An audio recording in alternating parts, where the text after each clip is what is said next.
Om Swastiastu, Assalamualaikum warahmatullahi wabarakatuh. Perkenalkan, nama saya Andre Restu Tirinada Saputra dengan NIM 22095111063 dari kelas B. Di sini saya akan menjelaskan mengenai studi kasus pada mata kuliah Bakteriologi dan Mikologi Fakultas Kedokteran Hewan Universitas Udayana. Nah, untuk studi kasus yang kami dapatkan, yaitu pada suatu peternakan, terdapat beberapa ternak babi yang sakit dan beberapa yang mati. Pertumbuhannya itu lambat, cenderung diam, atau tidak aktif. Gejala lain yang muncul adalah terdapatnya mencret berwarna putih.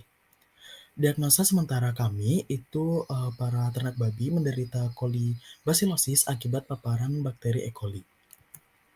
Nah, kolibasilosis sendiri merupakan penyakit infeksius yang menyebabkan bakteri Escherichia E. coli dengan gejala seperti yang sudah saya sebutkan, menurunnya berat badan, pertumbuhan terhambat, dan juga terdapat mencret feses putih.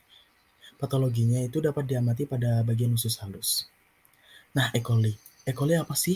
Nah, Escherichia coli atau E. coli merupakan flora normal yang biasa hidup di saluran pencernaan pada manusia maupun pada hewan. Nah, E. coli sendiri tergolong pada bakteri gram negatif, tidak tahan asam, motil, mampu memfermentasi laktosa, dan berbentuk batang dengan ukuran 1 sampai 3 mikrometer. Nah, untuk membuktikan diagnosa kami, maka kami melakukan beberapa uji penelitian seperti pewarnaan gram, isolasi dan identifikasi, dan juga uji sensitivitas antibiotika. Yang pertama itu uji pewarnaan gram, karena bakteri yang ada di sekitar kita itu cenderung tidak berwarna sehingga sulit untuk identifikasinya. Sehingga untuk identifikasi lebih lanjut, kita harus memberikan zat warna pada koloni sehingga kita bisa melihat struktur seperti spora, flagela, dan sebagainya. Nah, pada penelitian kami menggunakan 2 larutan, yaitu larutan kristal violet dan juga larutan safranin. Bakteri yang gram positif akan terlihat berwarna ungu, sedangkan bakteri gram negatif akan terlihat berwarna merah ketika dilihat pada mikroskop. Untuk alat dan bahan sendiri, yang pertama alat, ada objek gelas, api bunsen, osi jarum, pipet tetes, dan juga mikroskop. Untuk bahan sendiri kami menggunakan bakteri biakan, aquades, larutan kristal violet, lugal atau iodin, aseton alkohol, dan juga larutan safranin. Untuk metode kerjanya, pertama kita bersihkan objek gelas terlebih dahulu menggunakan tisu yang sudah dibasahi oleh aseton alkohol, kemudian kita siapkan ose, lalu kita sterilkan di atas api bunsen. Kemudian ose yang sudah steril itu dicelupkan di aquades, lalu kita taruh 1 tetes aquades pada objek gelas. Kemudian kita panaskan kembali ose di atas api bunsen, lalu kita dinginkan terlebih dahulu dengan menempelkannya di media yang tidak ada koloninya, lalu kita ambil media menggunakan ose dengan cara menggeseknya secara pelan. Lalu disuspensikan ose pada preparat dengan cara diputar, kemudian diangin-anginkan. Bubuhkan 1 tetes zat warna kristal violet, tunggu hingga 1-3 menit, lalu bilas. Kemudian bubuhkan 1 tetes lugal atau iogin, tunggu 1-3 menit, lalu bilas. Kemudian bubuhkan 1 tetes aseton alkohol, tunggu hingga 30 detik saja, lalu dibilas. Yang terakhir, bubuhkan 1 tetes warna safranin, tunggu sampai 1-3 menit, lalu dibilas, kemudian diangin-anginkan. Kemudian kita bisa melihat pada mikroskop. Nah, ini merupakan hasil uji kami mengenai uji pewarnaan gram. Terlihat koloni itu berwarna merah yang menunjukkan bahwasanya koloni tersebut itu merupakan bakteri gram negatif, karena gram negatif itu cenderung berwarna merah memang, karena mengikat safranin. Mengapa demikian? Karena gram negatif hanya memiliki lapisan kapsula yang tipis sehingga saat ditetesi aseton alkohol, larutan warna kristal violet yang sebelumnya sudah ditetesi itu akan luruh dan kemudian bakteri akan menangkap warna baru, yaitu safranin. Untuk morfologinya juga terlihat itu morfologinya basil dengan ujungnya itu yang melengkung. Sehingga pada uji ini itu positif bakteri yang kita uji merupakan bakteri E. coli. Kemudian ada isolasi dan identifikasi bakteri. Nah, mengapa harus diisolasi? Karena bakteri yang Bahkan kita kultur sebelumnya itu mungkin merupakan campuran, populasi campuran dari beberapa jenis, sehingga untuk identifikasi lebih lanjut kita harus mengisolasi bakteri E. coli terhadap bakteri-bakteri lainnya. Kemudian untuk identifikasinya sendiri, kita biasanya melihat pengamatan dari morfologi dan juga fisiologi, seperti bentuk koloni, bentuk pinggiran koloni, warna koloni, dan juga lain sebagainya. Nah, untuk praktikum kali ini kami menggunakan media Na dan EMBA untuk isolasi dan juga media TSIA, SCA, dan juga uji biokimia dan uji gula-gula untuk identifikasi bakteri. Untuk alat dan bahannya sendiri yang pertama yaitu alat, itu ada inkubator, api bunsen, ose, pipet tetes, tabung reaksi dan juga reaksi, kemudian ada tabung Burham dan juga needle.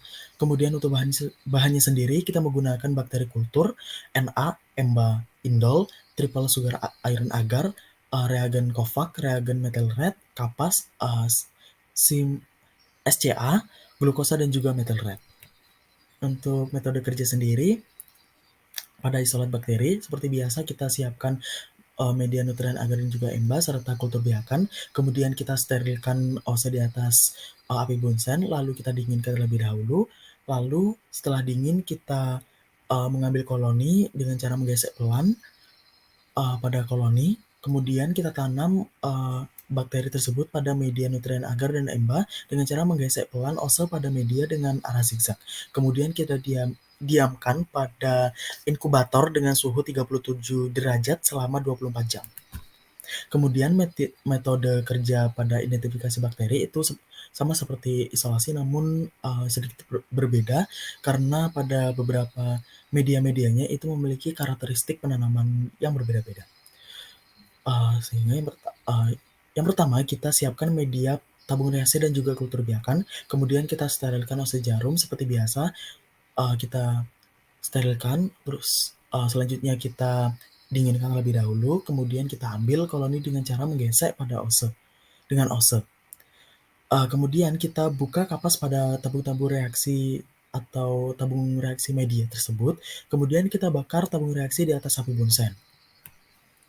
Nah, untuk triple sugar iron agar itu cara penanamannya menusukkan ose pada bagian tegak dari medium lalu menggoreskan pada bagian miring medium dengan arah zigzag. Untuk SCA sendiri, cara penanamannya mengusap ose pada permukaan media dengan tersebut dari pangkal sampai ujung lain.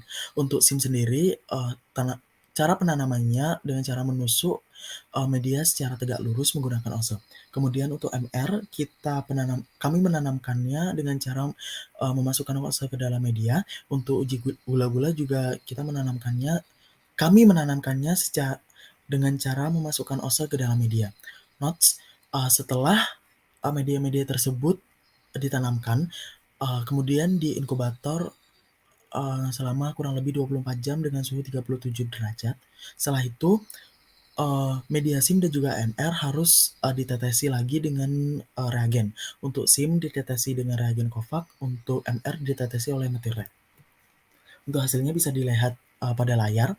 Nah, Na sendiri itu kan merupakan media umum, sehingga bakteri yang tumbuh itu tidak memerlukan suplemen khusus. Hasil yang kami dapatkan itu terlihat koloni berbentuk bulat dengan tepi yang halus dan mengeluarkan pigmen berwarna kuning. Sedangkan pada EMBA sendiri, karena EMBA itu termasuk media selektif dan juga diferensial, jadi hanya beberapa bakteri yang bisa tumbuh pada EMBA. Nah, bakteri-bakteri ini juga bisa dibedakan, bakteri yang bisa memfermentasi laktosa atau yang tidak bisa memfermentasi laktosa. Hasil yang kami dapatkan adalah koloni itu berbentuk kokus juga, dengan warna hijau metalik. Itu menandakan bahwasanya bakteri yang kami uji itu merupakan bakteri yang bisa memfermentasi laktosa. Nah, E. coli sendiri juga bisa memfermentasi laktosa sehingga untuk uji EMBA sendiri itu positif E. coli. Selanjutnya ada TSIA. Hasil yang kami dapatkan itu pada media bagian miring selain dan bagian bawah bat itu berwarna kuning disertai munculnya gas yang menyebabkan media itu terangkat akibat fermentasi glukosa oleh E. coli. Akan tetapi seharusnya untuk H2S itu tidak ada, namun, pada gambar itu terdapat pada media itu terdapat media berwarna hitam. Mungkin, itu terdapat kontaminasi bakteri lainnya. Kemudian pada SIM sendiri itu digunakan untuk mengetahui sifat kuman untuk memproduksi H2S, indol, dan juga pergerakan. Nah, hasil yang kami dapatkan itu untuk H2S itu tidak ada atau negatif H2S karena E. coli itu tidak dapat mereduksi tiosulfat.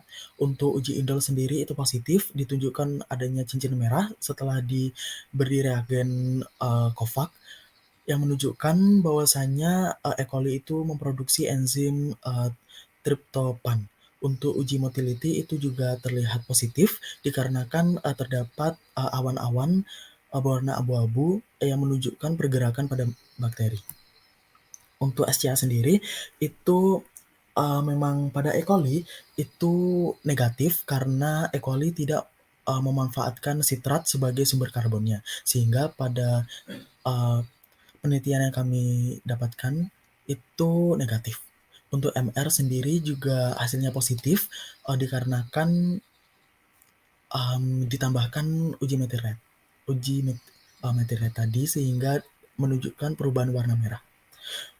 Untuk uji gula-gula glukosa itu kami dapatkan juga hasilnya seharusnya hasilnya positif, namun kami dapatkan itu hasilnya negatif, mungkin dikarenakan adanya kesalahan saat penanaman. Seharusnya ada gelembung di tabung burhan, tapi untuk penelitian kami itu tidak ada. Baik, yang selanjutnya itu uji sensitivitas. Nah, uji sensitivitas ini secara in vitro bakteri sebagai agen penyebab penyakit terhadap berbagai antibiotika. Prinsipnya kita menguji apakah bakteri tersebut sensitif, intermedian, atau resisten. Kami menggunakan metode difusi cakram menurut metode Kirby-Bauer dengan menggunakan beberapa antibiotika. Untuk alat-alatnya itu yang pertama ada inkubator, cawan Petri, dan juga api bunsen. Untuk bahannya ada Muller Hinton agar, kultur murni, Buller, Bullion maksud saya, Paperdix yang mengandung antibiotika, cotton bud, dan juga McFarland 0,5. Untuk metode kerja yang pertama kita masukkan 3-10 koloni ke dalam 4 ml bullion, kemudian kita inkubasikan kurang lebih 2-5 jam. Kemudian kita amati apakah kekeruhannya sudah sesuai dengan McFarlane. Apabila sudah, baru kita mengambil bakteri yang ada di bullion tadi dengan menggunakan katembat, lalu kita hapuskan atau kita tanamkan pada media Muller Hinton agar. Kemudian kita letakkan Paperdix yang kita uji itu kami menggunakan doxycycline, streptomycin, chloramphenicol, dan juga basitiasin dengan cara menempelkan kurang lebih 2 cm dari tepi plate maupun dari Paperdix lainnya. Terus selanjutnya kita inkubasikan lagi selama kurang lebih 18-24 jam. Lalu setelah 24 jam kita ukur killing zone pada masing-masing Dix. Nah, bisa dilihat pada layar, untuk chloramphenicol itu kami mendapatkan diameter 30 ml yang menunjukkan bahwasanya bakteri ini masih sensitif terhadap chloramphenicol. Untuk streptomycin itu kami mendapatkan diameter 15 ml yang menunjukkan bahwasanya bakteri ini juga masih sensitif terhadap streptomycin. Untuk basitrasin itu kami mendapatkan 0 ml yang menunjukkan bakteri ini sudah resisten terhadap basitrasin. Untuk doxycycline kami mendapatkan 19 ml yang menunjukkan bahwasanya bakteri ini masih sensitif terhadap doxycycline sendiri. Baik, kesimpulan yang saya dapatkan yaitu Kolibasilasis merupakan penyakit infeksius yang disebabkan bakteri Escherichia coli. Dari beberapa uji kami menunjukkan bahwasanya memang feses putih yang kami uji itu mengandung E. coli. Sehingga bisa terkesimpulan bahwasanya studi kasus ini memang disebabkan oleh bakteri E. coli yang mengakibatkan terjadinya penyakit kolibasilosis. Mungkin itu saja yang bisa saya sampaikan. Ini merupakan daftar pustaka yang saya gunakan. Untuk semua, saya akhiri. Wassalamualaikum warahmatullahi wabarakatuh.